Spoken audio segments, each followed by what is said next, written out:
We're here with a collabo podcast. It's not an either or, it's an and. With my brother, Mike Robertson. So essentially, like I'm on his show, but he's on my show. I don't know. Yeah. Whose show are we on? It doesn't matter. It's both. But it's like, we just had the complete coach certification here at Vigor Ground, which by the way, everybody should do. If you're a coach, absolutely, you should do a great weekend. So much hands-on stuff. I think that the benefit, we were just talking about this, like the benefits of the live events and being able to spend time with the coach and kind of like diving into their philosophy, I think it's priceless. Look, I think that, the world having so much stuff online and courses, I think they're great, in which, by the way, your course is online, so you can get it there. But there's just a component to it, like when we're breaking down all the movements, and then you got 10 follow-up questions, and then we're literally writing programs in real time for people that, what's the troubleshoot here? What would you do here? Why would you do this here? What about if I'm doing it like this? I mean, that's the stuff that like you just can't, you can't make up, right? Yeah. You can't make up on it in online. So I think that was powerful. But every time, you're here, we got to do we got to do a show. We got to do as much content as possible. So here we are. But there's a bunch of topics that we want to talk about today. So I wanted you to start on this, and then it's going to go where it's going to go, baby. Yep. So where did you want to start, Mike? Where did you want to start? Well, I think we need to give them the background story of how these questions came about. Oh, yeah. Let's do that. Let's do that. So at the course, one of the big things that we like to do is make it a family feel, right? Mm-hmm. So we go to dinner, we break bread, do all those things. It's not just go to the course, go sit in your hotel room, we try and get out and do stuff. The good stuff happens after. We all know that. So last night, vibe was very right. Looking at beautiful Lake Washington. Chuck is killing it on Purple Rain on karaoke. Karaoke night. And man, the old fashions were going down smooth. And so I'm like, no, here's some topics that we need to talk about. And I think we could sit here and talk X's and O's, technical stuff, and there's a time and a place for that. But I think of this as trading war stories, right? You remember the old Tupac song, Trading War Stories? You better know that, by the way. Go back. If you don't, go listen to that, then come back. But people want to know, when you've done this for 20 years, that you're not like Superman, right? You're not perfect. You've caught some L's along the way. And I think people really resonate with hearing other people's stories.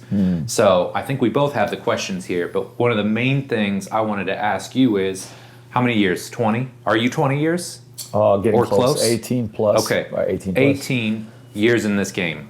What's the advice you wish you got when you started out? Wise old Al comes to 22-year-old Luka, this is what I need you to do to be successful in the fitness industry. Yeah, that's a great question. I'm going to have to kind of reframe some things here because, it's always like the question, would you change anything? I like that you asked it differently because if I changed it, I wouldn't be where I am. I can guarantee you that there's certain, parts that slow things down for me. This will be an answer I think maybe people won't expect, but working on being a better human being, because when I was 22, when I was in that that age, and it's like you just continue to believe that like you really like have all this wisdom that you don't have, and it's like I know better, so that's part of it, right? So it's like because we've talked about this before when it comes to coaching, right? Like, so I really believe that if I could have found a mentor that would have helped me as a person, forget about the coaching part of it, right? Like the X's and O's and like program design and like these are the things you got to do, marketing and to connect better with people. Like for somebody to be like, helping Luka be a better person, and guiding me. And I'm not saying that there were not people in my life that were doing that. We obviously can reject those people, right. or bring them in. Yep. But I do feel that there were some critical points in my life there that would have been huge. And so now looking back at it, like even as somebody that mentors a lot of people, I do my best to be that person, because there was personal decisions that I made that, essentially kind of fucked up some of my career moves, right? Or should I say progress, obstacles. So I would say that's a big one is when you are, we talk about this like hunting for skill sets and collecting role models. It's like finding role models earlier than you think. You put it this way, with somebody that's like 40, 50, 60, 70, that has all this stuff, like listen to them. You know what I mean? Like you have cognitive dissonance at a level that you can't imagine, right? About life. Sure. Right? About life. And so I think that if you can be open, if you're listening to this, to be open to the fact that like you may really not know that much, and that there's people that, can guide you through this and give you some direction, a compass, call it a compass, right? And like, and what I like to say about a compass is that if you've ever had a compass and you're in the woods and stuff, like it never, the needle isn't straight. It kind of wobbles, right? Left to right. It's a good analogy. But, and that's kind of like life. You do dumb stuff. But the thing is, as long as you can keep coming back to true north, you're going in the right direction. I know that like in that age, in that, honestly, it was like 22 to like 30, there's a bunch of times where like it's like I lost my compass, right? Like, and I was not going, it wasn't wobbly. That shit just went south, wrong way. They went the wrong way, and I feel that if I had number one listened more, right? Been more open to it, which is why I'm sharing this now. But also, if there was if I allowed somebody in my life that would have been more of a guide to life versus just like how to make money, how to be, how to be the best trainer and get the best results, and all that stuff. I would have certainly not have to have as much pain, right? Yeah. I would say that's definitely one thing. The other one would be patience, and I would do everything with like this kind of bat out of hell, intensity. But and maybe there's nothing wrong about that when you're kind of in that age, but it was also like I was wanting the result. Yeah. I was like, it's outcome driven, right? Yeah, it was outcome driven, and everything was just like a sprint, and like I guess what happened. It made the journey not be as enjoyable, right? Like, because you're just, the word grind and hustle, and I know it's overused, but it was like nonstop. And I just didn't get to enjoy the process as much, right? And it's like there's a saying, it's like there's no happy ending to unhappy journey, right? And it made me think about it. So that's the example of that would be like somebody that's grinding out for 15 years, hating what they do, and then I don't know, they sell their company for 20 million, right? And usually they won't be happy at that point in time. It's like 15 years of like I hated everything that I did. Yeah. So that's to me is versus like would I rather have 15 years of hard work, and you're gonna have your obstacles, but man, like you love what you do, and maybe you don't make the 20 million, you make less, but you've enjoyed every part of the journey, you're in a good place, you don't want to necessarily end because you love the journey. Right. Like who's the winner in life? Yeah, sure. And it's like, I can tell you right now, the winner is, the person that's enjoying the journey and continuing to want to be on this, infinite game that we're on. Yep. So I think those are probably my two biggest ones that don't, go into like, again, I'm glad that you said like, the X's and O's. Like, we could talk X's and O's all day long. Maybe we'll throw some tactical things in there, but it's sometimes, I get pretty repetitive these days, and I'm not mad at it at all. As I always said, probably 6 years ago, I spent a whole bunch of time with Gary Vee, and he's like, Luka, I say like the same 5 things a million times over. You know what I mean? Like, and it's I just tell, there's different ways that I tell the stories about these 5 things. And one of the things that I consistently riff on is like, man, find your people in your community as soon as possible. Yep. So if you're like, here's who I want to be, here's who I want to become, this is what I want to build, find the people that have done that, but that also you associate with their values, right? So for example, if you're like, oh, I want to, blow up this company like XYZ guy did, but they're doing some shady shit, and I don't like the way that they live, and they believe in this, and I don't. That's probably not a great person to, emulate. And I forgot who said this. It's like, don't try to, emulate anybody's life that you wouldn't switch with, today. Oh, yeah, that's good. And That's good. It's like, because you might, like, oh, I like the cars. No. But you wouldn't want to switch that life, you know. Do you want to work this many hours a week? Do you want to, right? And again, so then find those type of people that do resonate with you on the, how they're making their money, what type of business they're building, what type of human beings are they, what they believe in.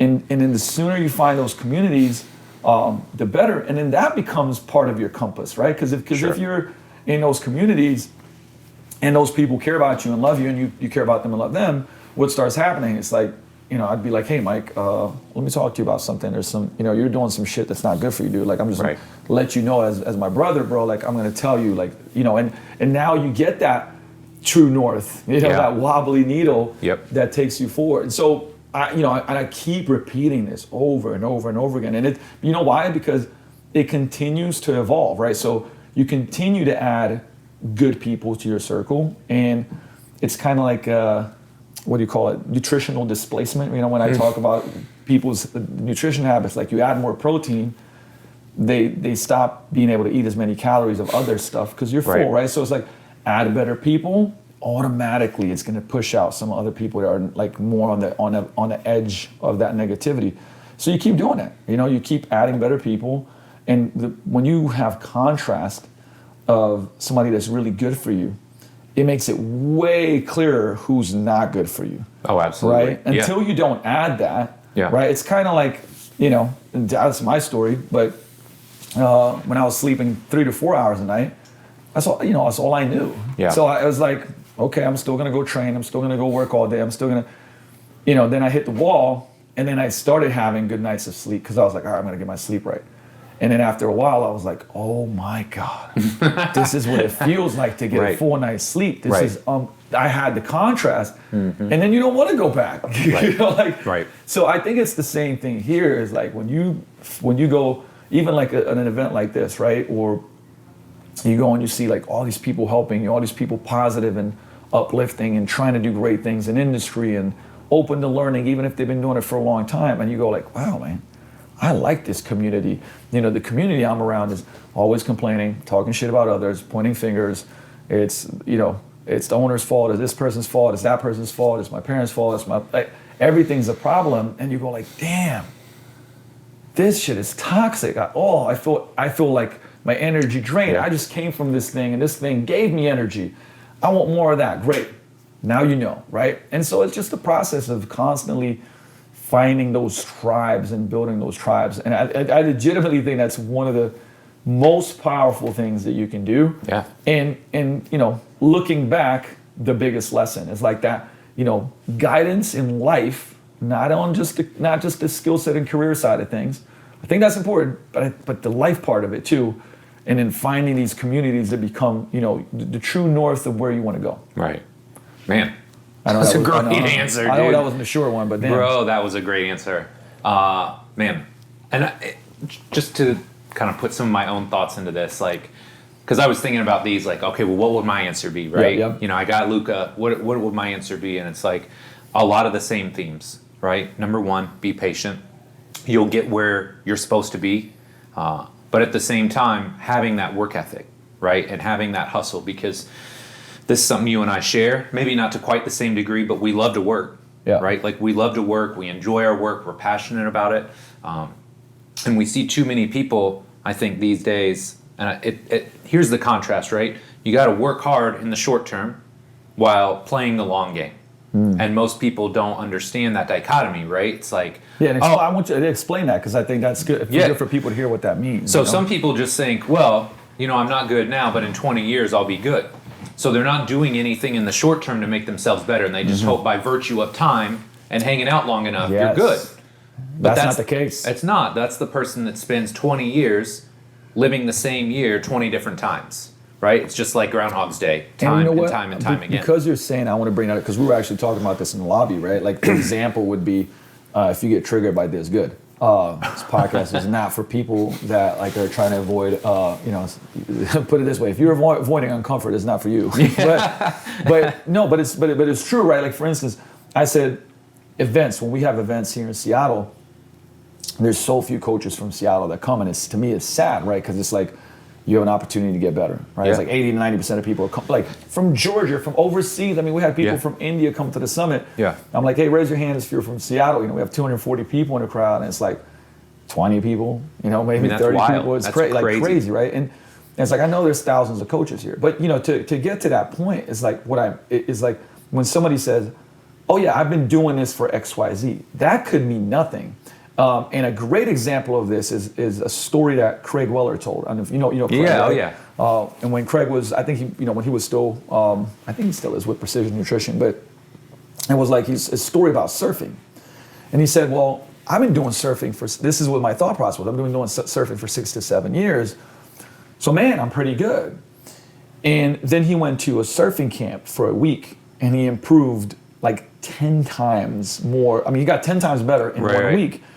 And he realized, he said, well, what I was doing is nobody was guiding me and mentoring me. I wasn't getting coached. I wasn't getting better. Right. So what I was doing, I was getting very good at repeating the mistakes that got me stuck. Right. And so to me, and I'm going to speak for you know, coaches in the industry, this could go for anywhere in life, I believe though, is that, you know, you're like, oh, I'm doing it, but you're doing things that aren't really that good or mediocre, and you're doing them very often. And you're actually repeating them so much that now you're getting very good at mediocrity and going like, yeah, but I have experience. But it's like, yes, but you have experience in mediocrity. Or maybe it's even worse, and it's like you have experience in not being good. You know, and to me, the thing that I'm always going to come back to, you know, if somebody goes like, well, how would I know that? I'm like, listen, what's the last book you read? Did you do the course? Do you go to certifications? Do you get around people? Do you intern? You know, are you seeking that? Like, you know, not just are you open to feedback? Are you seeking feedback? You know, are you going like, here's my program, and then somebody goes, why did you write this program? Why are you thinking like this? Why are you?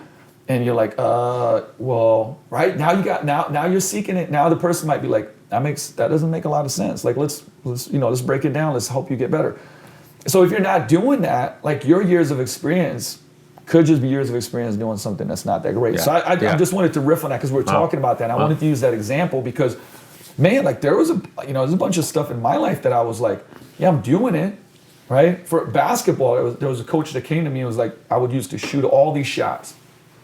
And he said, how many shots do you make? I was like, I don't know, man. I'm just going for 500, you know, taking 500 shots per day. I was like, well, you might be practicing like making 50%. Like, that's not great. Right. Why don't you go closer to the basket, make every shot, you know, make 95% of them, then step back, then step back, then step back. And then when you're at the three and you make 90% of them, then add a dribble, a difficulty, somebody bumping you, right? It's like, it's that progressive model that we use in everything, right? But he broke it and he was like, and then count your makes and then count your percentages. And it was just like, oh shit, like it's a big shift in mindset. Big shift in mindset, right? And because you come to, you know, I was talking to a kid not that long ago, but it was, you know, at the gym at LA Fitness, and you know, we were playing runs and whatnot, but he's practicing stuff. He's like, yeah, I'm here for hours, but I'm watching him, right? Yeah. And I'm like, it's sloppy. It's like, you know, you're not practicing. Like, you're there for 3 hours believing that you're getting better, but it's like lackadaisical shots, not under a certain intensity, not focused. I'm like, you could have done that training session in 45 minutes and would have been 10 times better, right? Because you have intent, you have focus, you know what you're working on, what's your weakness, how do you break it down? So you get a lot of this in fitness. You get, you know, people are showing up at the gym. Man, I had 10 clients today. You know, if I videoed those sessions, you know, a little bit on the phone here, joking around, now, you know, not preparing long, you know, to have a great session, not preparing for their program design, not preparing for the changes they need to make, not doing good follow-up. So here we are, like, you're just basically, you're not getting better. No. You're just punching the clock. You're punching That's all the you're clock. doing. You know, so that experience is actually not hurtful. Like, so somebody that's like very focused for 2 years could like run circles around you when you've been in it for 8. Yep. Right. And that's harsh. That's why I said, hey, listen, trigger warning. You know what I mean? Like, but it's true, you know, and we have to all like analyze that and kind of become self-aware, which I think the right communities, again, right, the right people, the right tribes can bring that to the forefront. Because I know I've gone to events or I've been in mentorships when I've seen somebody do something exceptionally well, and my first thought was like, oh shit, I suck. Yeah. I thought it was good, I suck. You know, maybe that was a little aggressive, but it was like, I saw what elite looked like, and then it was like, golly, man, I gotta get better. You know, and that person was there to help me and, you know, take me from, as Dave Tate would say, you know, shit, suck, good, great. Right. Take me from shit to suck, from suck to good, you know, but again, like, how do you even have a mirror up to what reality is, right? Yep. And I think we all need that, and we all need that in all different areas of our life, and we should seek it out. And that's more than my 2 cents right there. Yeah, Mike, but, no. But it brings up two good points that we keep coming back to. Like, one, getting coaching in some way, shape, or form, right? So whatever is important to you, you should be getting coached on it. If it's your training, your nutrition, if you've got mental health stuff, go see a therapist. Hell yeah. And we all need coaches. We all need coaches. Yep. That's number one. Number two is constantly leveling up the circle that you're in, right? Because if you're still hanging out at 42 with the people you started off with when you're 22, unless that circle is really evolving at a high level, I mean, you're not getting where you want to in life. And it's a sad thing. Like, I mean, think back to when you were 22 and think about some of the amazing times you had, the amazing friends. And we can still think about that in a joyful way and think about how amazing those times were. But man, I just have certain goals and aspirations in my life. And so you just get to that point where it's like, look, man, I'm leveling up. I'm going to try and make the most out of myself, my career, my family. So the people that are around me have to support that in a positive way. And if they don't, man, I'm sorry. Like, we just can't rock like we used to. See, the thing is, I always am like, I leave a rope, right? Like, hey, I'm going up here. So you want to come with me? Yeah. Like, I'm here to support that all day long, right? I think the biggest key is to just not have people pull you down. Yeah, that's a big one. If you don't want to go here, that's okay. That's your choice. Yep. And like, I'm leaving a rope for you to climb up here, but if you start pulling me down, I'm cutting. You know what I mean? Like, it's like that's like, if you start pulling me down, I'm gonna cut it. I'm letting you know that right now. Yep. And I speak from experience, because every single thing that I'm saying, you started off with, you know, what would you change, or what are the biggest lessons? And I don't think anybody, you know, goes through life without learning the lessons painfully. Yeah. My hope would be is that you cut down on that, right? Yeah. And have you ever heard of the karmic loop? No, but I can imagine what it is. Okay, so but it's like it's this idea that it's that when I give you the visual of this, I think it will be helpful. So I bring it up because some people get stuck in it. So imagine that there's an event that happens. Usually the event is negative. Okay. Something happens in your life. I don't know. I'll make it about the gym, and you lose a whole bunch of members. Right. So it's like, boom, event, you lose a bunch of members. And then it's like, obviously, you drop down into this mental, like, the pit, let's call wasteland. it the pit. Yes. Right? Like, now in the pit, there's a lesson. Okay. Sure. I'm going to give you both scenarios, right? Yep. Boom, you drop down into the pit. Now, you may avoid the lesson, right? Either because of your ego, you want to avoid discomfort, you don't ask yourself the right questions, you don't have the right people around you to guide you and go like, hey, maybe you should pay attention to this stuff, right? Right. And with time, even when bad things happen, with time, it gets better. Now, but the thing is, if you don't learn the lesson, this is the karmic loop, right? You go right back to where you were, and then there's going to be another event. There's going to be similar because you didn't learn a lesson, and bam, you go down to the pit. Right. And then time goes by, and the thing is, in most people that are listening, you might even be like, shit. You know, Right. For instance, getting healthier, dropping body fat, improving your blood work, right? It's like it keeps repeating itself. You do some diet and that's the first thing I think of, right? Is weight loss. Weight I loss, dropped right? 10 pounds, but I did it in an incorrect, It was unsustainable way. I put it back on +2. For example, right? That would be one of those, and we could go over a million examples. Like I've had that in my relationships, and I've had it everywhere, right? But if you learn the lesson at the bottom of the pit, that's like the aha moment, the awareness, like, oh, this is the lesson. Now you skyrocket. It's kind of like in training where you have you overreach and then you have super compensation, right? Yep. That's the super compensation. You learn a lesson, and just like if you're a video game, you elevate to a new level, right? And you look down at the problem they used to have, and you go like, ha, look at that problem, right? Like, yeah, that's easy. And the thing, but now, new levels, new devils. There's something new you're gonna face, and so that to me is like, such at the bottom of the pit. The things that we've talked about, mentors, communities, tribes, self-awareness, whether that's through reading, listening to podcasts, dropping your ego, which is all work, it's all work. Like, that's how you continue to elevate. Now, what we're discussing here and what my hope is, my goal, whether it's podcasts, whether it's vlogs, whether it's, in-person mentorship, is to help people have as little of those karmic loops as possible and as many revelations. Because nobody's going to get through life like not having pain and having, fuck ups and everything else. But like, man, if you can cut them down by 50%, I'll tell you what, instead of, whatever amount of time it took me to get to a certain place, you can actually chop it down in half. Yep. Right. And so that's, I think, the goal of, what's that saying? It's like the purpose of life is to find your gift and develop your gift, right? And the meaning of life is to give your gift away. I feel like I'm in this phase, first of all, never stop developing. But, the reason why the podcast and so much content, sometimes people are like, oh, like you're in the content game and you make money through that. And it's like, I'm not saying that I don't, and it's like a bad thing, but I'm not driven by that. You know, it's like the giving it away and going like, oh my God, like look at all the stuff that I did and how much I fucked up.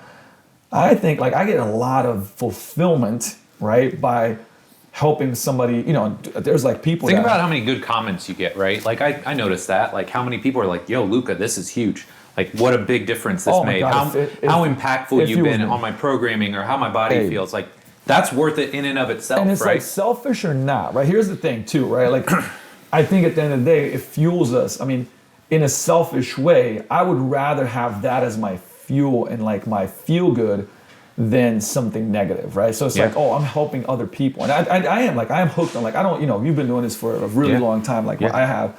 And I was just, somebody asked, how long have you known Mike? And I was like, yo, I've legitimately known Mike for like 16 years. Yeah. I think, it's been a long time. When we started in that mastermind, it must have been like 15 years ago or something like that. And, I, to this day, don't ever get a different, more, I would say, watered down feeling when somebody goes like, hey, listen, man, like if I didn't come here to Vigor, if I didn't start training with you, if you didn't, like, I don't know where my life would be. Like, here's what you helped me do. I'll still get emotional, and it's like, it's the same feeling, it's not like caffeine where you get used to it and I can drink 5 times more now and there's tolerance. Like, and so, maybe part of it is chasing that feeling, but that, that word, meaning and fulfillment, and you said, hey, like we like to work hard, but it's like, when you love what you do, when you have, and not just when you love what you do, when there's something that you're like, it's pulling you. It's not, you're not being pushed by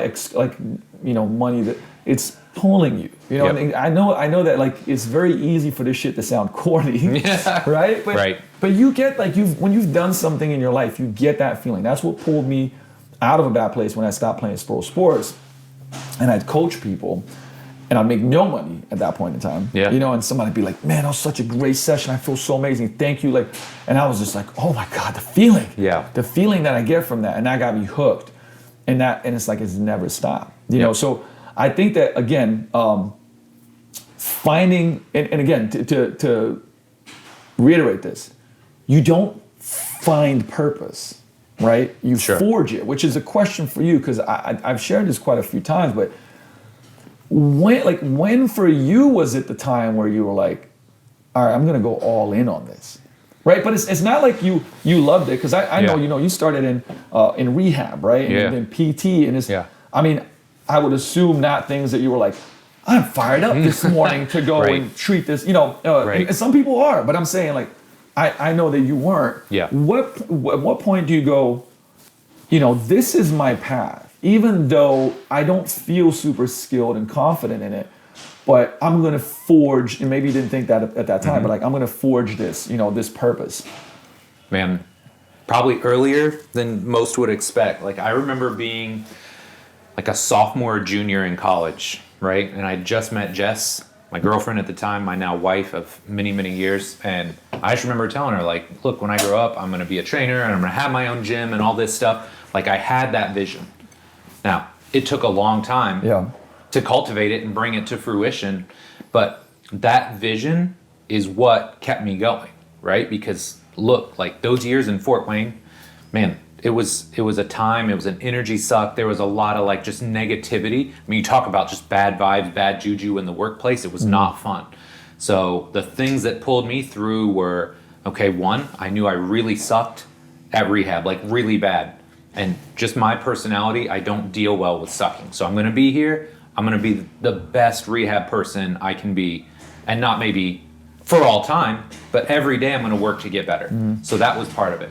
The second piece was I always had that long-term vision. So what helps me move the needle there, right? So if you look at 03 to 05, how much I wrote for T-Nation, I mean, we're probably talking, I could be wrong, but I'm thinking probably 40 or 50 articles.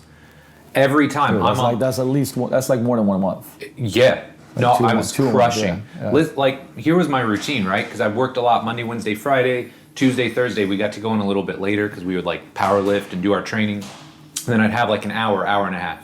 Literally get in my car. I'd eat my lunch in my car or driving, which I don't recommend. Don't do that. But like eating as I'm driving, I'd go to this coffee spot and I would write. And I did that almost every Tuesday and Thursday because that was like my outlet, right? And it allowed me to continue to cultivate, okay, my thought process, my philosophy. And that's where content isn't just for the end user, right? Like if you're really doing content at a high level, it helps you refine everything you're doing. We'll riff into that. I'm glad that you mentioned that. But because it helps you streamline all your thought process. It makes everything clear and it helps you when you coach. But yeah, that was the thing for me. It's like, this is going to keep pulling me. And so eventually I get out of there and I go and I do in-home in Indianapolis, right? Which much better gig, very cool people. Right? Very cool people. When you're talking high-level docs, people with 9-figure net worths, it's not just cool that they're wealthy. I mean, they've got like this worldly wisdom, right? When they've been all over, they have homes in multiple states, they travel the world. You just learn a lot, again, if you're willing to listen and open yourself up. So it was like all those things kept pulling me. And eventually I just knew like, man, this is my destiny, right? And for me, it's always been about, initially it was, this is the thing, and this is why I got burnt out earlier myself. It was more outcome driven than it needed to be, right? It was about proving myself. I always had that chip on my shoulder of, I want to be the best writer. I want to be the strongest power lifter. I want to have the best gym. And it took me probably longer than it should have to just sit back and be like, yo, like, I've checked all these boxes, right? I've written all the articles. I've created all the products. I've spoke for all the biggest like companies and groups. Like, what do I have to prove? I've trained, all-stars in 2 different major sports. I've been successful. Yeah. But I still didn't feel fulfilled on the inside. And it's because I was just chasing clout. Chasing the outcome. And it took me a long time to figure out like, I'm already successful. Why don't I just take a step back, enjoy it, and then spend less time worrying about myself and just put all that energy into my people. And immediately, everything was easier. It didn't feel like I'm like having to push. Now, like you alluded to, it's pulling. And now it's like easy. See, right? I think it's easy. I think if you can learn that sooner, this is why I think this conversation is so important. Could I have had that when I was 34, 24? But I think that this part of it is a personal development part of it, right? For sure.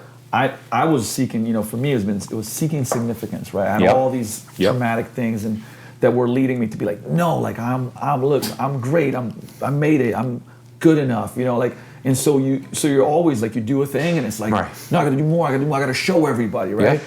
Yeah. And the sooner that you can kind of, let some of that go, and then, and listen, the energy to me right now, it's like the energy is like, great work. Things I'm proud of. Every day. Things I'm proud of. That's the marker, right? Versus like, I saw this, I'll interject with another Gary Vee story, but like this girl's like, I'm doing this and I want to get to 100 grand. He's like, why 100 grand?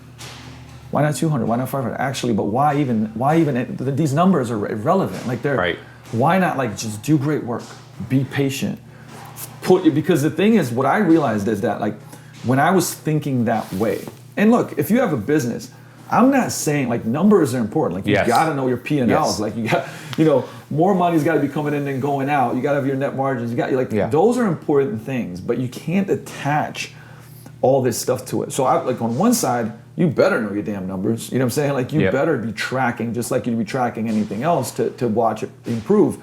But attaching this like imaginary, you know, like, hey man, like you're good to some type of external outcome is wild because you get there and I got there. You know, like I tell this story, but I'll repeat it again. You know, I got to a place where financially, you know, I was making more money than like, you know, anybody in my family, right? Like ever. Sure. And you know, nice car, this, that, the other. But I also was, you know, going through a divorce. I had a shit show of a personal life. Like, I would work so much because work was giving me something that, you know, it's almost escape. You know, trained work was escape. Yep. And I remember waking up one morning is when I got help. Meaning I went to Wake Up Warrior. I started therapy, like all these different things because I was like, dude, like on paper. And these things that I felt like are the significant things I'm chasing, where I can tell other people, like, hey. Yeah, I fucking made it with, you know, like, I was empty. I was absolutely empty inside. I remember waking up one morning and being like, you know, pure depression, right? Like, because you have this realization, like, well, this is here, but then this is also going on. Like, I mean, you talk about a disconnect, right? Oh yeah, how it looks externally to like what your life looks like when you go home. Absolutely. And close the door. Then what does it look like? And it was like, you know, that was like, and thankfully, I mean, a very painful awareness that made me go and say, hey, I need help, which I think is a very powerful thing to do, is to ask for help. Took me a while. But again, right, like if you attach these, like, when I have this car, this house, that this money is, like, when you get there, then what? Like there's somebody has, you know, again, that should not be the thing that is attached to your purpose, your fulfillment, your meaning, you know, your daily happiness and all these different things. Because I promise you, you know, you'll fall short. And there's, I mean, this is like one of the books I think everybody should read, but Man's Search for Meaning from Viktor Frankl. And the thing I just remember, I mean, I remember a lot of things from it, but this is one that stands out to me the most. And he talks about, Dan Sullivan talks about the gap. You know, the gap is like when you get there, the horizon is always moving, right? I made $100,000. Okay, cool. Now I want to make 250. Now I want to make this. Now I want to get this house. Now a bigger house. Now I got to like, it's forever moving. So if you're chasing the horizon, you're feeling the gap. You're always feeling the gap, no matter how well you do, right? And there's this lesson about, you know, looking backwards, you know, and that's where Viktor Frankl's quote comes in, where he's like, you know, always remember and appreciate the things that you've accomplished, the hard things that you've overcome, you know, and like, again, acknowledge those things, and like that should fill you up. But then at the same time, look forward to like how you can improve and push yourself and challenge yourself to be better.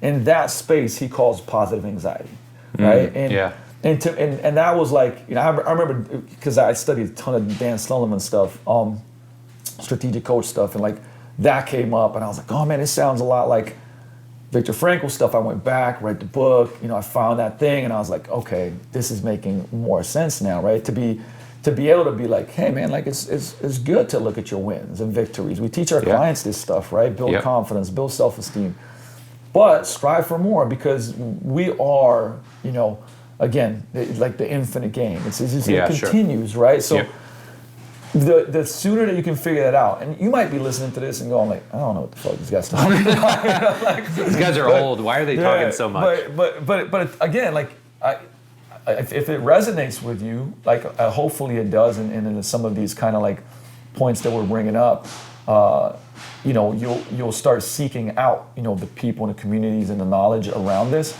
Because it is a game changer, you know, and I would love to tell you. I mean, look, you look behind if you're watching video, and this is like a third of my library, right? Like, there's a lot of X's and O's stuff, you know. But I actually feel that I got more out of and get more out of these principles of life, you know. Like, I love that. You read Ray Dalio's Principles? Mm-hmm. Yeah. So excellent, right? It's like it's these principles, right? These are the lessons and principles that you live by, that you apply, and I think that what we're sharing, you know, hopefully is for people to be like, these are principles. Yes. Plug them into your life however you want to, But notice that like we're not, currently talking about like whether it's better to use a trap bar deadlift or a straight bar deadlift off the ground, even though both of us don't use a straight bar. Well, okay. So I just want to interject one thing. Like I think it's really important to note, like the sooner you can, like you alluded to, it's not that outcome-based goals aren't important, especially if you're running a business. You need to know that, but just marrying yourself to the process. Correct. And when you start to do that, immediately you eliminate so much anxiety from your life, right? Because, I mean, I've been incredibly anxious a good portion of my life, right? And it wasn't until like the last 5-10 years it really helped kids. Believe it or not, actually helped, right? They give you some perspective. But man, just being able to say, look, yes, I want to get here, right? Like that's the goal. But also knowing like it's not going to happen overnight, but as long as I'm tethered to the process, I'm going to get a little better every day. It's the slight edge principle, right? Kaizen, however you want to think about it, 1%. I mean, I'm just going to do a little bit every day. We talked about it with the attendees over the weekend. Listen to a podcast, watch a video, take 20 minutes and review that course. Look into mentors, coaches, people that can help guide you. Like it's not home runs, right? It's not Moneyball. It's like, hey, what are little actionable things I can do every day that move the needle? And you know what? Like this is such an important point. Let's legitimately make it a real applicable tactical thing, right? Yep. So what you're currently saying, right? Yep. And for example, I know like anxiety is like energy being used up. You're thinking about the future. Oh my God, I should be here. Like I only got this many clients, but I should have this many more. So you're spending that energy and time throughout the day just worrying about like where you should be and this, that, the other, right? But if you're like, okay, look, today I got 5 clients. Man, I'm gonna make an unbelievable experience for each one of them. Yes. And you prepare, I was talking about these 4x6 cards. Prepare how you're gonna show up. You can do a little something wow for them. And then you're gonna ask everybody for a referral. And then you're gonna go you're gonna spend 30 minutes contacting all your past leads, giving them an offer to come in, 3 training sessions on you, right? Yep. And maybe 1 or 2 of them bite on that, right? And then you're gonna go and study Mike's stuff for 30 minutes. Yep. Right? And again, you break down your day and like you are where your feet are, right? And you go to yourself, listen, let me for 30 days, let me challenge myself. All I'm gonna do is be completely zoned in at the best of my abilities with the thing that I have, right? And what people will find will go like, I didn't do anything crazy, I didn't run Facebook ads, but man, like I got 6 referrals, I signed 3 of them up. Oh my God, like I make an extra $1,000 a month, right, from that. Also, my clients are so excited about like their results, they're wowed. I feel like I've started changing my programming a little bit because I've studied, 4 to 5 hours of programming this month in little chunks from the cert or from this podcast or whatever else. So again, that's an example. Like you engulfed yourself in a process. Say, listen, let me prove myself wrong. Prove yourself wrong. Then, like, hey, is you thinking about the future where you should be doing? Is it better than you just going like, you know what? Let me do 30 days of this and just focus on the process and like what these old dudes are saying. And see how it goes. But it's like, I've done business coaching now for almost 11 years. And it's like, every time somebody actually buys into that, they go, holy shit, best month ever. I'm like, okay, cool. Did you do anything crazy? Did you have to hire somebody to do your videos, this, that, the other? It's like, that's somewhere in the path. But no, all you did is like, you started focusing on the thing that's like right there.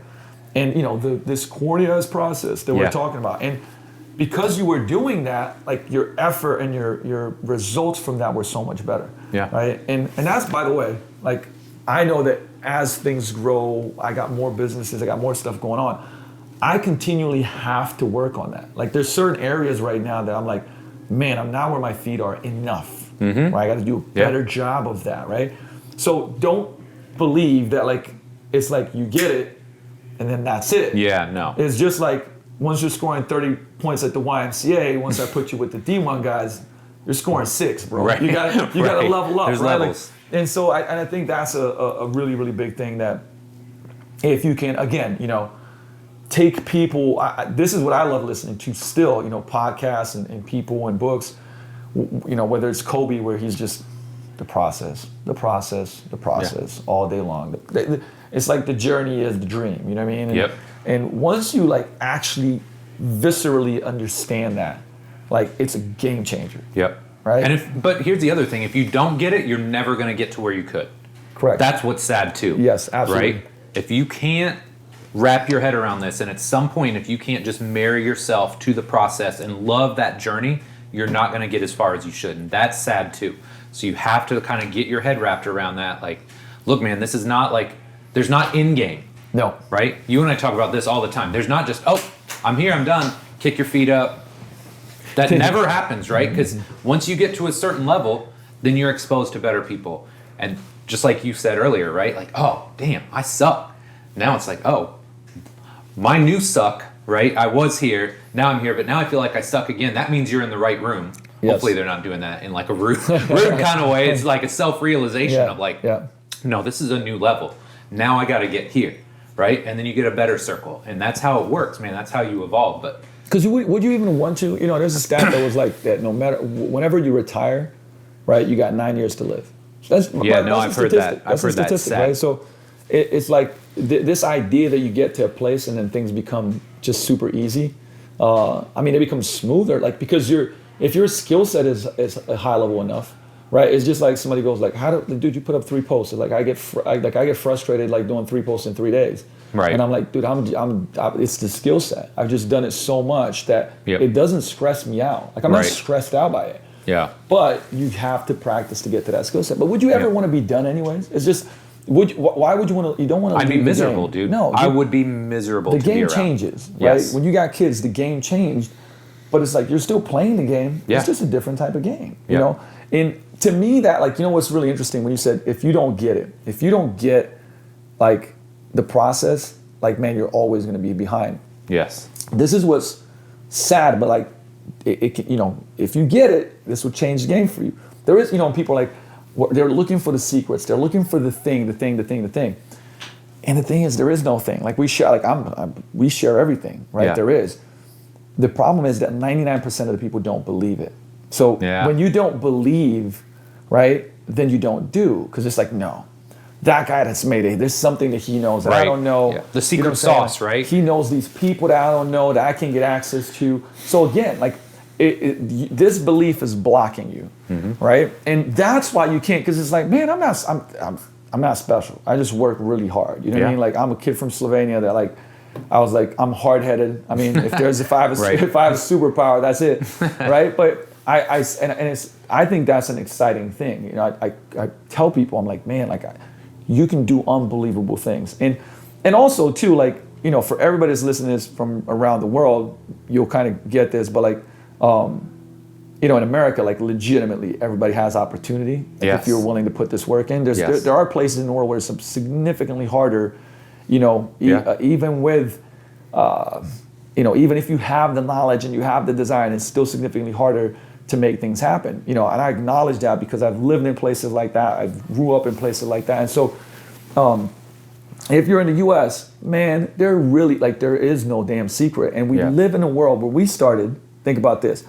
You know, T-Nation was the shit. You know, Elite FTS was the shit because it was like, you know, I'd read hours sometimes per day of these are the best coaches in the world. I'm going to learn from them, right?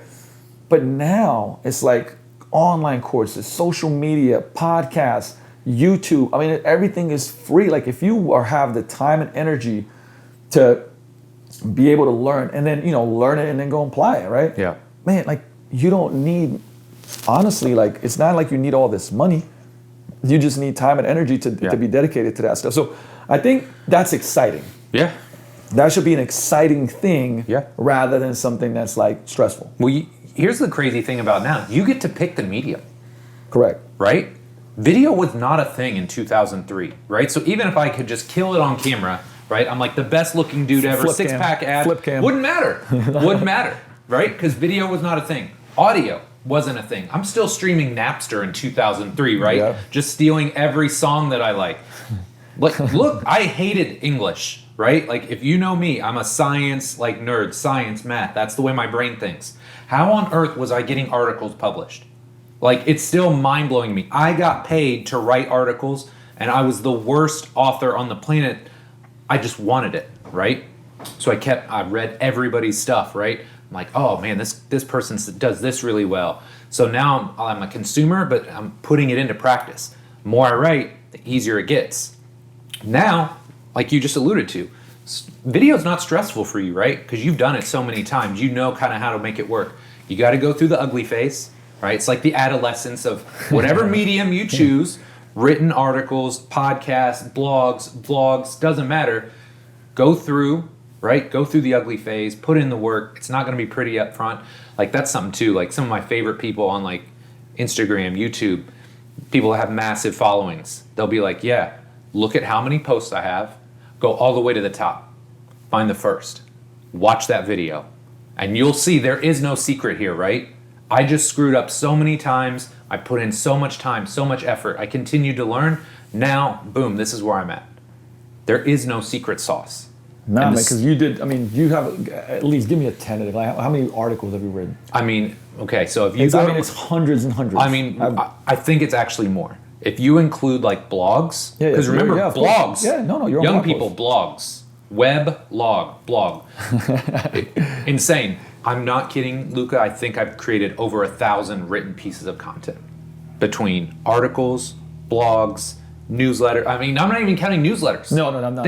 No, because this thousands of pieces of written content. The reason why I ask you this question is because of that, right? Like I did email marketing for 13, 14 years straight, didn't miss a weekly email, right? Yes. Like that was, I mean, calculate that, right? Like that's 1,000-ish emails right there.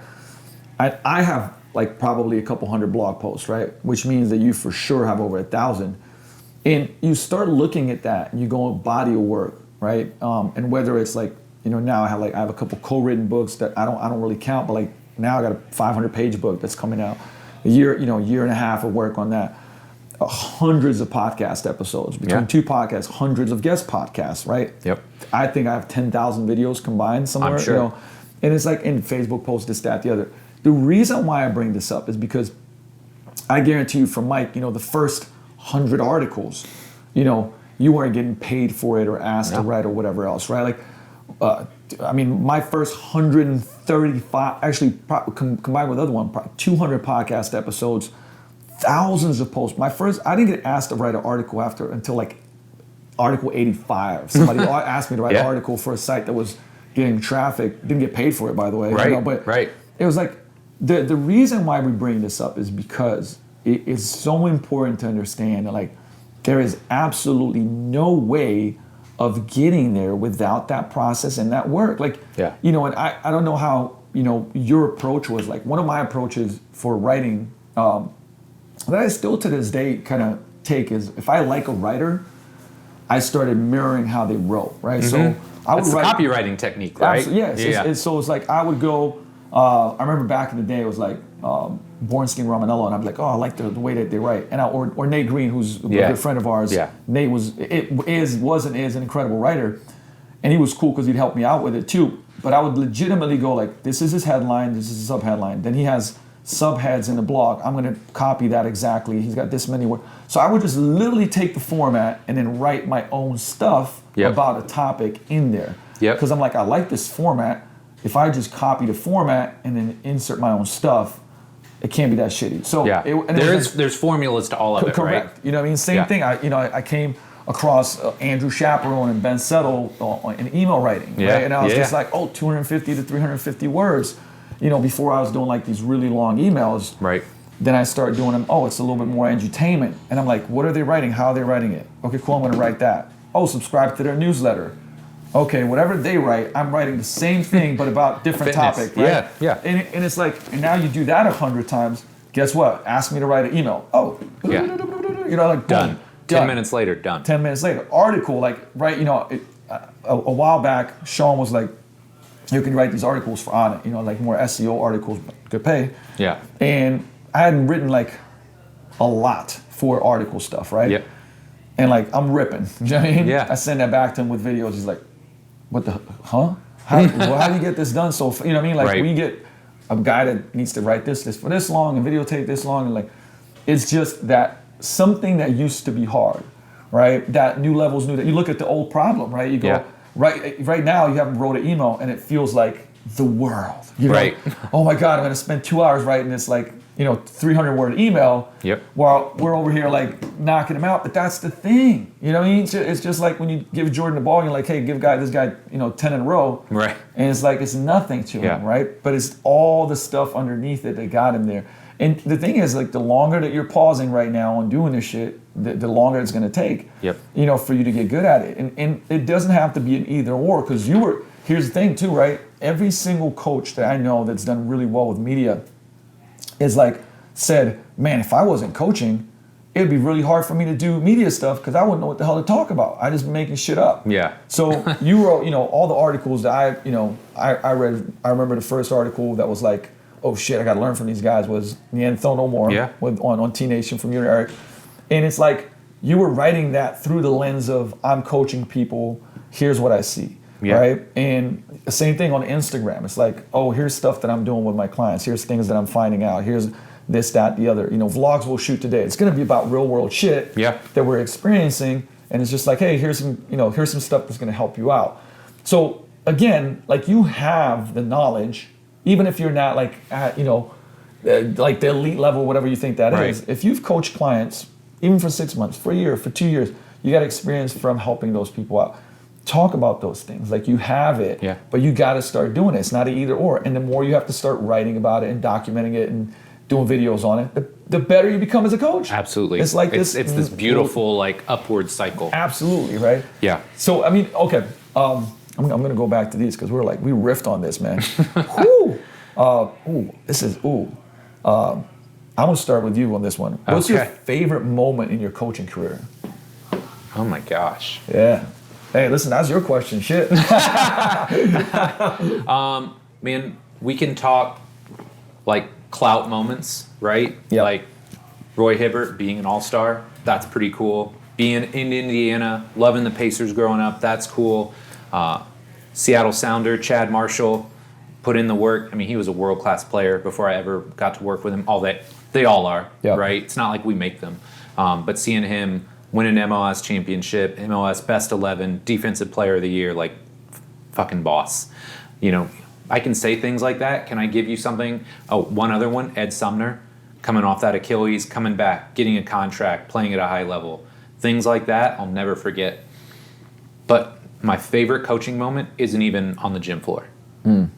So I coach my kids, right, in sports. Kids are very important to me. Family's important to me.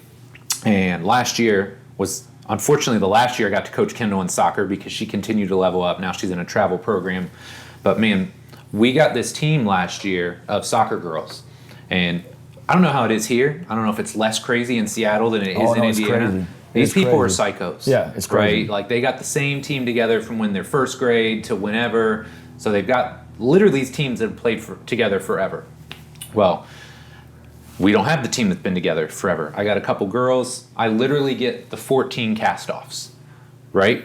So all these girls are used to, being, the person that never plays, or they're not part of the team, or they're on the outside looking in. So we have this ragtag group. I thought they were awesome. Like just an amazing group of girls, right? And you could see week one, we were awful. Like we were awful. We were so disorganized. We didn't play well. And you could literally see this shift and this evolution over the year, right? And I don't claim to be an amazing soccer coach, but man, I put a lot of time and energy into them. Did my best. Like we're very positive people, right? When we're coaching, like lifting people up. I did my best to do that because I think youth need that more than ever, right? Agreed. It's hard to be a kid right now. Invested everything I could in them, and man, just watching this evolution, it was weird because there were teams better than us, right? Especially at the start of the year, but as we kept going, I'm like, no, I think we could win like our little championship thing. And just every week we got better and better. Like we played a team middle of the season, it was like 4-4. Like, no, we're better than this team. We played them in the playoffs, fucking smacked them, 8-1, right? Smacked them, and we did. We won a championship, and it was like one of the coolest moments, stuff like that. Cade's basketball team this year started off 0-5. Bro, we lost our first game 48-12. We lost our second game 22-4. But man, it's so much fun investing in those kids and seeing them level up. We won 2 out of our last 3. Won our last game of the year. You would have thought we won the NBA championship. Those kids were so pumped because some of those kids played all of last year, never won a game. Yeah, yeah. And game 5 this year, we haven't won. They're thinking we're going to go an entire season never winning. So, like, for me, as cool as it is to do what we do, man, just seeing the joy in, like, a kid's face, hard to beat. Yeah. Hard to beat. And I would say that, like, I think that that's part of what, when people say, why are you still coaching so much? You know, and I think that's part of it, is, like, to be able to almost confirm your beliefs. So what I mean by that is, like, you know, when you get a team, or, you know, for me, I'm fortunate, you know, train pro teams and elite guys, and then high school, you know. Yeah. And same thing, like, we came in 4th in the state this year, haven't even been to state for I don't know how many years. And it was like, man, like, that was crazy. How powerful is that? Progress rewarding. of that is it just feels so good to be part of that. And any type of, you know, of course, there's a lot of people involved. But even on the process of, like, you know, you get somebody that has, like, these ideas of where they could get to, you know, and I'm always like, you will never find me be like, yeah, you can be pretty good. Like, I'm always like, dude, like, you could fucking, like, do whatever you want to, you know, like, I mean, it's like, okay, you're, you know, 55, you probably won't go play in the league, but it's like, I'm always speaking these, like, you know, almost crazy beliefs into people. Like, man, you can do this, you can do this, you can do this, you know. And I think this is so important. But then, Tim, what really fires me up is after a while, because it takes time, right? Yep. A year in, a year and a half in, 2 years in, 3 years in, it's like they achieve a thing that confirms my beliefs, and it breaks theirs. To, you know, And like, I got, you know, a set of girls that I train that are like, I mean, they're like between 120, 145 pounds, you know what I mean? And they're deadlifting 350 trap. I mean, like, I got video, you know, people are like, what the fuck is going on? Like, I got pro guys, these girls are lunging the same, you know, it's like wild shit. But it's like, I'm always just like, nope, we can do that. And we just kind of keep chipping away at it, chipping away at it, chipping away at it. And to that feeling, seeing them be like, oh my God, I did it, you know? But not about, again, it's not about the external thing. It's about the belief. Yeah, you know what I'm you saying? believed in them more than they did, to the point where now they believe in themselves. They caught up. See what I'm saying? It's like they start catching up to what you believe. And you know, I remember this story from Martin. Like, I've known Martin Rooney for forever, and like, legit, it's like fucking Highlander. You know what I mean? Like, we've known each other for centuries. Yeah. But I always remember, you know, I'd go through all this Parisi Speed School DVDs, you know, because back then, like, they were like the VHS tapes. It was like the authority on, like, you know, speed, and be like, they were crushing the combine with the guys always. And I was like, man, like, what do you know, I've studied all this stuff. I've studied, you know, again, I was looking for the secret. Right? I was looking for the secret. And he was like, let me tell you the secret. Like, you believe in them so much that they start believing in themselves. Like, that's it. Like, your behavior, your talk, your speech, your aura, your body language, like, your stories, like, everything is like belief. It's like, no, you can do this. And then at a certain point in time, they start believing the same thing, and then all their behaviors start aligning with it. Hold up. Well, shit, I should probably, if I really can run this fast, I should probably go to sleep, because that's going to help me run that fast, and I should eat better, and so to, like, for any client, every client, when I start seeing that, it is like it's a surge of, like, it's like drugs, you know what I mean? And it's, you know, and seeing them start having, like, this, because the thing is, like, this self-esteem that spreads into every area of their life. And, like, if I could have a study and stat, by the way, right? I have, like, multiple clients in my head right now, right? There's a client that I started training a long time ago. He's a general manager, part owner of a company. It was doing $4 million a year. By the time we stopped training, because I started doing a lot of other stuff and we couldn't line our schedule, that company was doing $32 million a year. He made, put it this way, he made significantly more money from that, obviously, right? And I go, like, there's clients I'm training right now that since I've been training them, you know, they've tripled their salaries, quadrupled their salaries. And again, listen, not to be like, I mean, shit, maybe that's the pitch. Come train with me, you'll make a lot more money. But here's my point here is this, right? They got fitter, they got stronger, they were challenged, like, they were doing really uncomfortable shit. Like, you know, it's like when you're pushing them, and it's like, oh my God, everything, you got this, you know, and it's like every week they would come in and they would override this belief about something they can't do. Then it's like all of a sudden, I'd get this like, hey, I know we talked about it a little bit, so I just went in and I was like, here's the stuff that I've done. I believe I deserve a raise because of boom, like 30 grand, 40 grand more a year, right? Right. And it's like it goes everywhere. Self-esteem is not just in fitness. Self-esteem is in how you look, feel, perform, how you show up, and everything. Yeah. And it's like, yo, that's like a superpower. You know what I mean? And when you can see that. Like, at what point in time do you get tired of that? Like, fucking never. Like, I never get tired of that. I'll never get tired of that.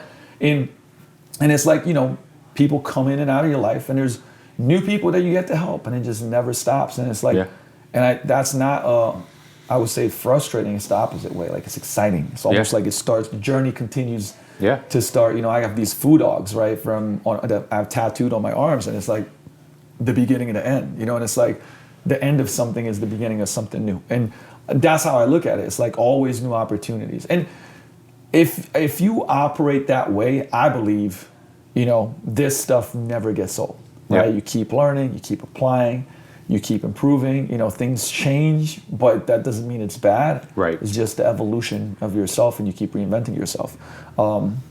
Listen, I still want to. It's funny because like we went probably through like 2 or 3 questions. But I know. Hey, listen. There's 2. No, I want to cover these 2 that you brought up.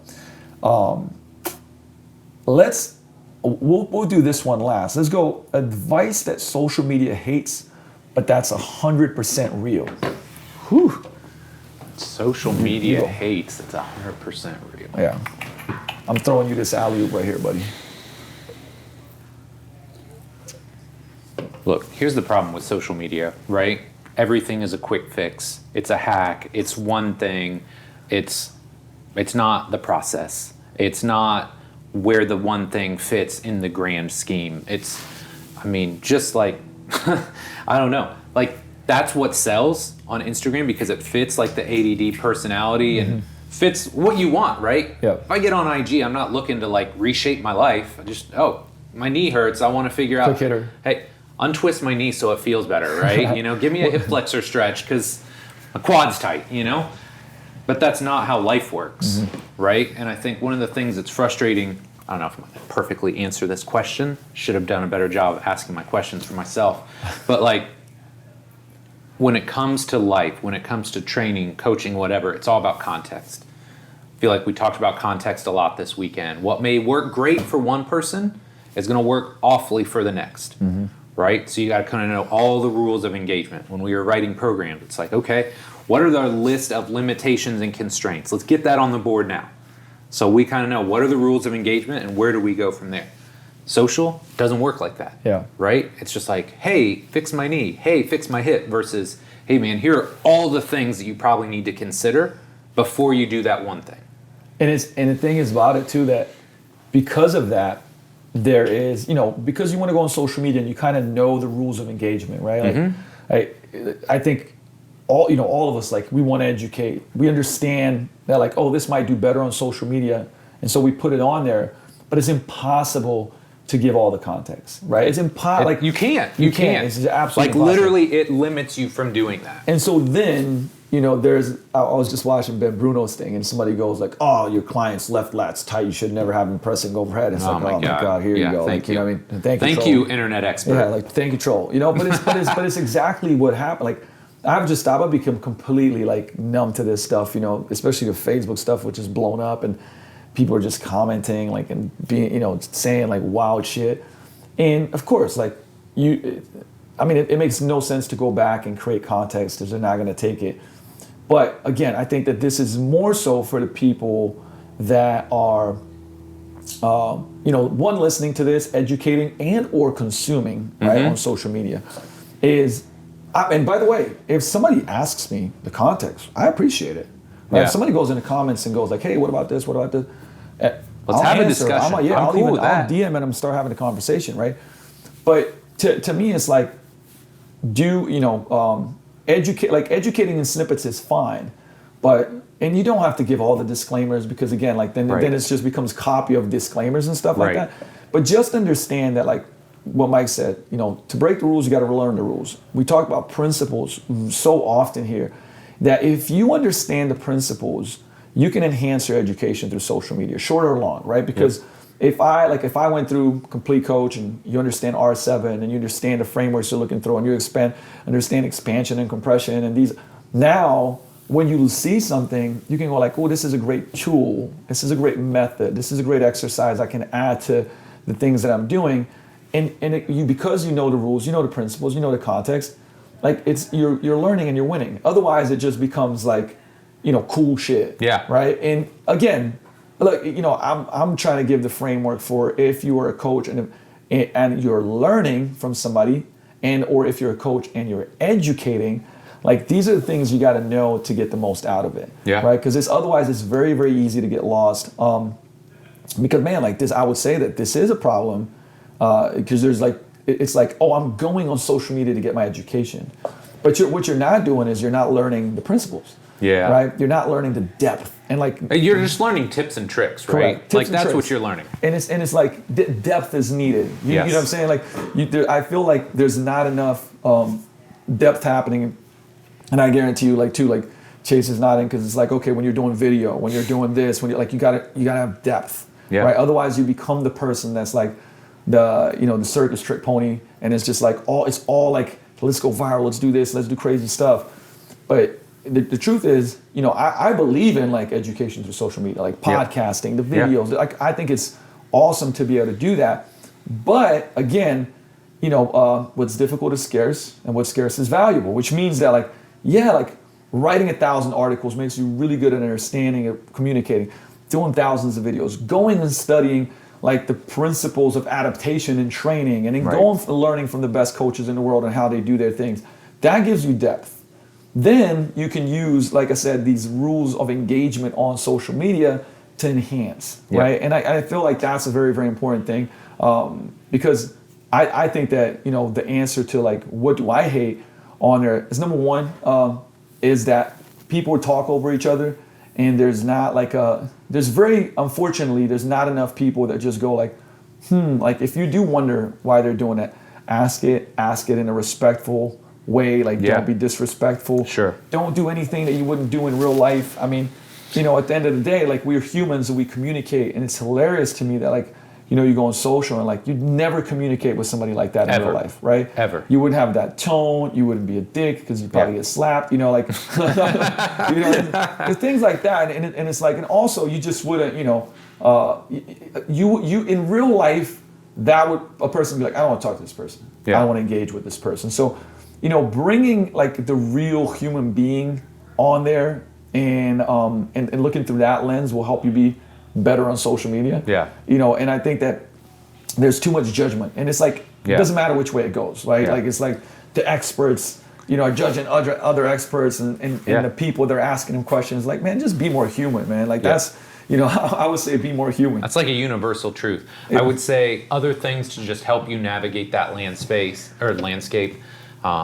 When you're young or when you're first starting, there's probably going to be a lot of consumption.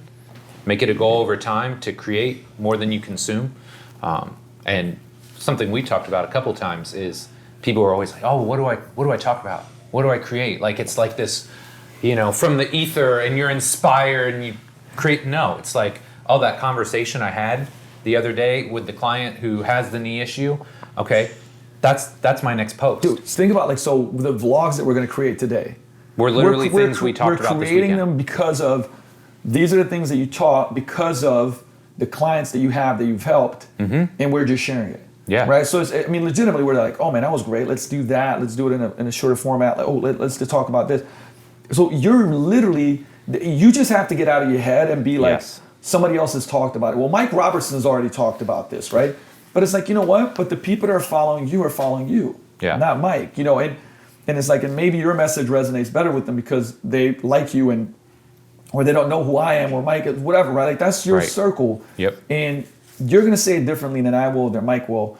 And there's a power in that because you're one of one, and that's powerful, right? Yeah. So just know, again, because we repeated ourselves on this part of things, but I think that more of the good ones, the great coaches that are helping people, need to share more of the content and the value. Agreed. Which leads me to the last one. I'm interested in this one, but biggest failure and what you learned from it. Okay. Yep. So 23 years in now, this was probably year 21. Feeling pretty good about myself, right? And that's when my guy Ed Sumner, he'd been with me, I think, 2 or 3 years at this point. Best off season he'd had, right? This guy's like clockwork. I mean, you talk about people that don't cheat the game. Ed Sumner has never cheated the game.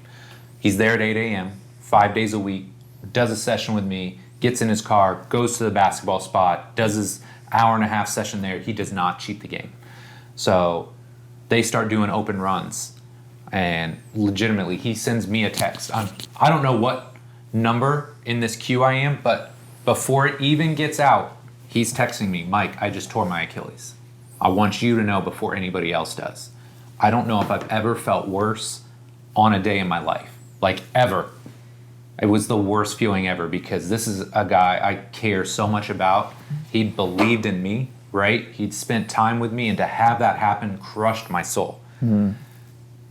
So at that moment in time, if you ever need kind of that karmic loop of, I better learn a lesson here, it's like, hey man, there's an opportunity to learn, right? And it's like, look, I want to be the best. That just recommitted me to the process of, I want to be the best coach I can be, right? I'll learn from everybody. Whoever has something of value in whatever space, right? I'm going to learn from them because I never want to have this feeling again. Yeah. Like, you just can't imagine it, right? You can't imagine how bad that feels. Maybe you can. You've had something like that happen, but it was the worst feeling I ever had as a coach. But on the flip side, the fact that he texted me, he let me know, right? He trusted me to help him come back and help him rebuild. Man, that just like solidified and fortified me as a coach. I'm like, look, man, this guy's going to continue to invest. I'm going to pour everything I can into him.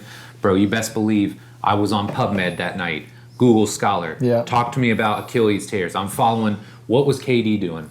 What was Dominique Wilkins doing? Dominique Wilkins might have one of the best return to plays ever from an Achilles tear. How long ago did Dominique Wilkins play, bro?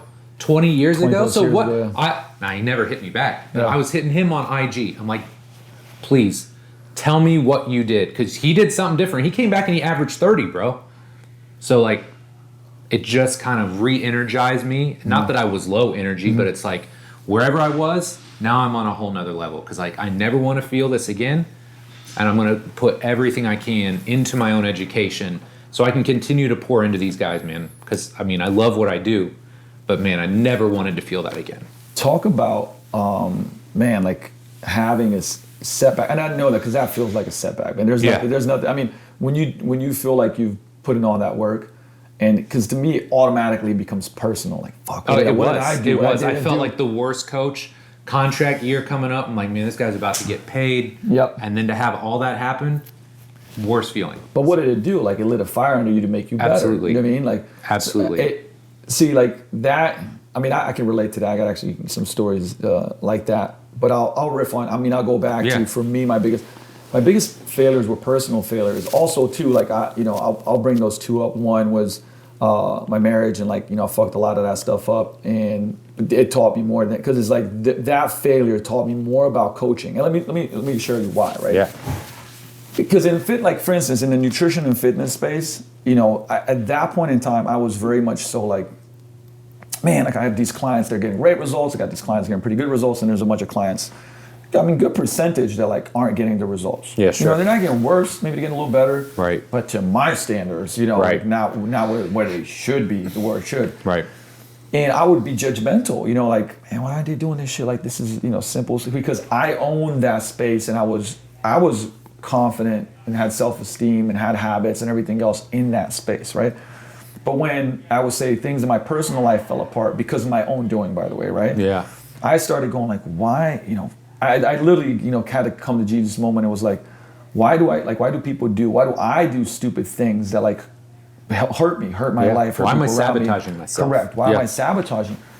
And it was, so I go into get help and therapy, but the big things that started being like coming up for me as I was having these conversations, being asked certain questions, I was like, man, like our clients are struggling, and I'm struggling in areas, just like they are, and like it's hard, there's so much, like you're getting pulled this way, that way, like what, but then I'm judging them in another area. I have these same problems, maybe even worse in other areas. For any fit pros, it's like, hey, how are you with your finances? And a lot of people have really bad financial habits, right? But they'll judge the client in their fitness and nutrition habits, right? Yeah. But they have the same problems in some other areas. So it made me significantly more compassionate and it's like, and that made me such a better coach, because instead of being like, having this subconscious frame of judgment, it became a curiosity frame, right? Like, hey, tell me a little bit more about this.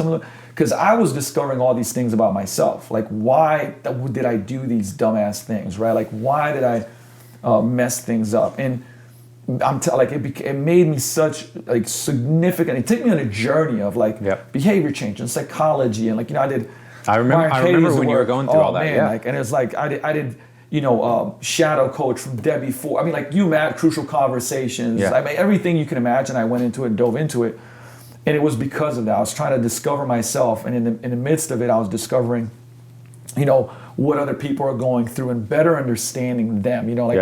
Hey, put yourself in your client's shoes. Obviously you can't completely do it, but doing your best, doing my best, and seeing through their eyes, essentially what I was going through just in another area of life.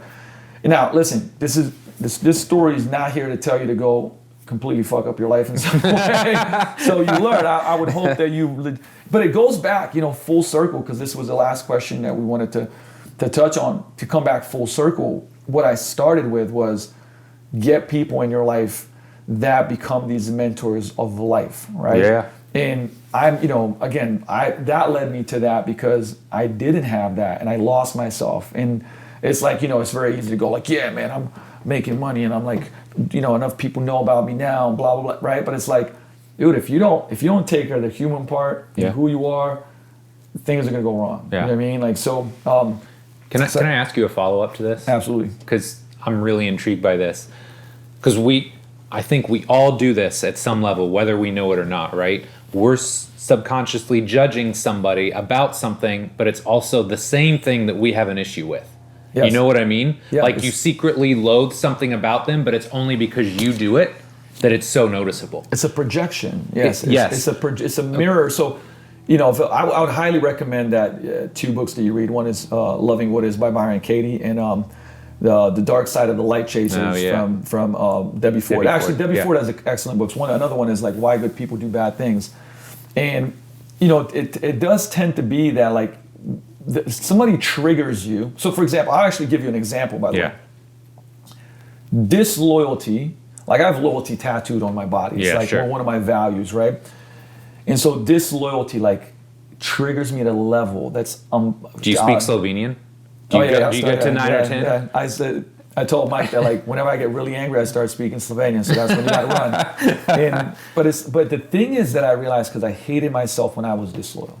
Yeah. You know what I mean? So it's a trigger, because it also kind of reminds me of like me breaking my own value and losing my own compass, right? Yes. So, and again, it could be, there's stuff like, give another example. I remember back in the day, me and Krebs were like, oh man, this guy, like, he's killing it, making so much money, but he's fucking out of integrity, right?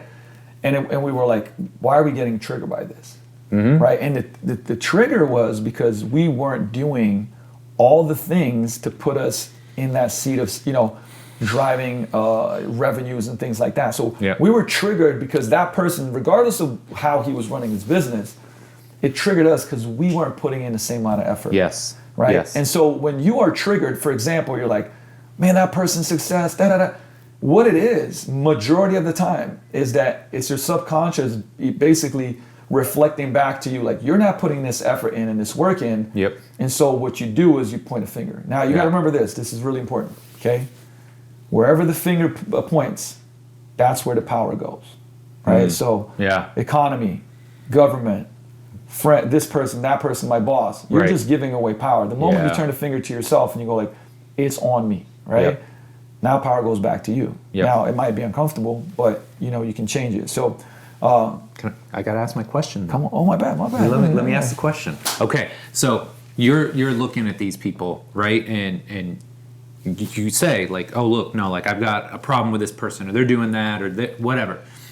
when you stopped doing that, right, and you stopped judging them, did you immediately feel better and stop judging yourself as much as well? Like when you give them that space to just be them, did the same thing happen to you?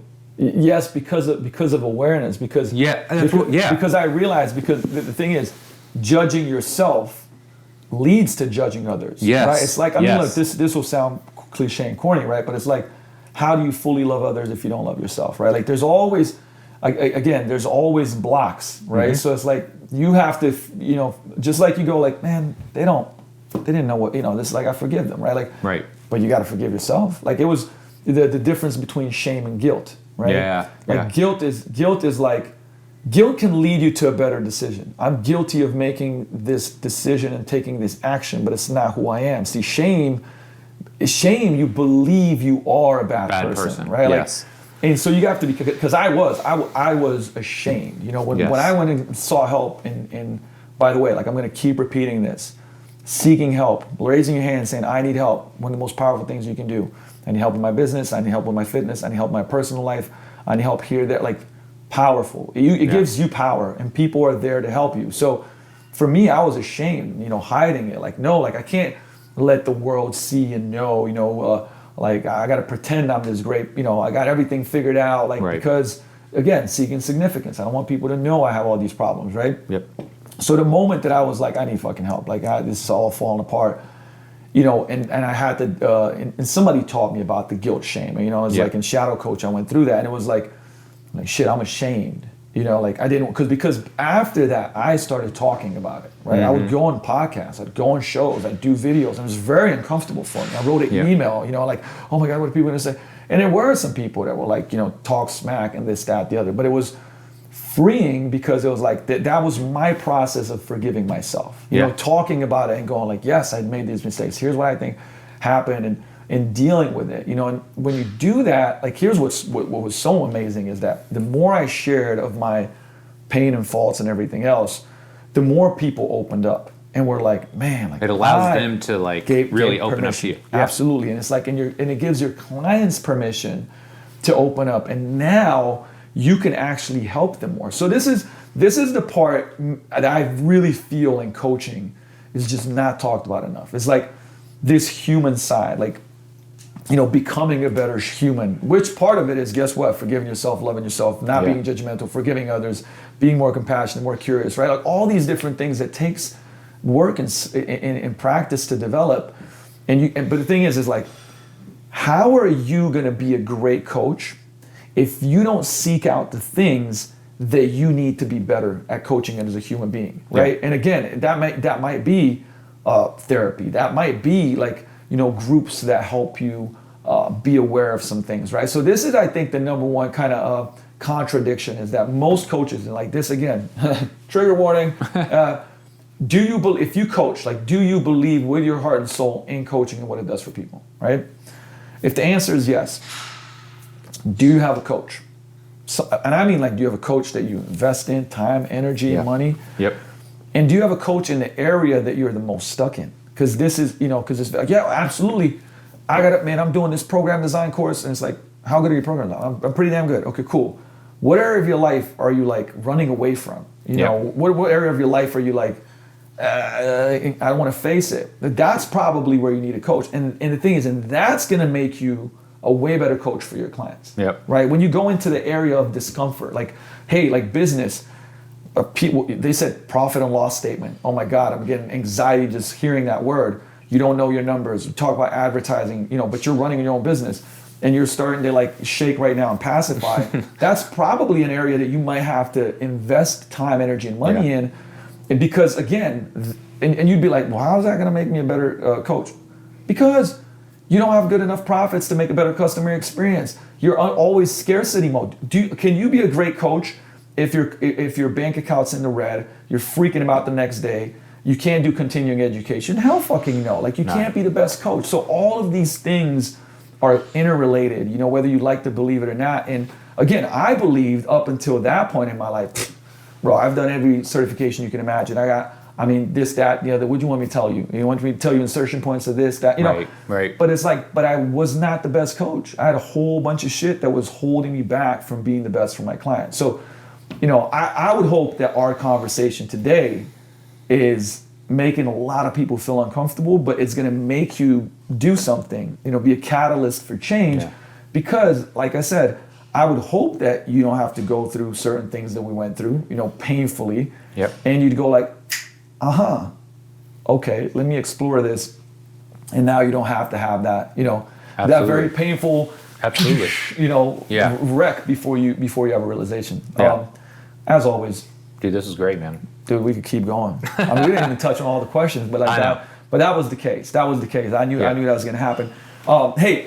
We would both love feedback. Yes. On this episode, because it was different, but I think it was what's needed. And that was based on our conversations throughout the Complete Coach certification, which, by the way, I'm going to repeat that. You guys should check it out. Excellent. But seriously, I would love feedback. Send it to Mike. Send it to me through email, social media, because I think we can have some more of these conversations. And our goal and our mission is to help this industry and to help coaches elevate. And again, through all different realms of the skill sets that are needed to be great at this. Yep. And if you love this, by the way, this is an important one. If you loved it, share the show. Send it out. Send it to your friends. Send it to your coaches. Tag us. Tag us. We'll in repost. it. Because look, this is I believe the key, right? Like when somebody sends me something and it's like, this is great. It's like a referral. Like, hey, this is a great book. You got to read it, man. I'm reading it. Yep. So do that, and we'll see you next time in another episode. Peace out, my friends.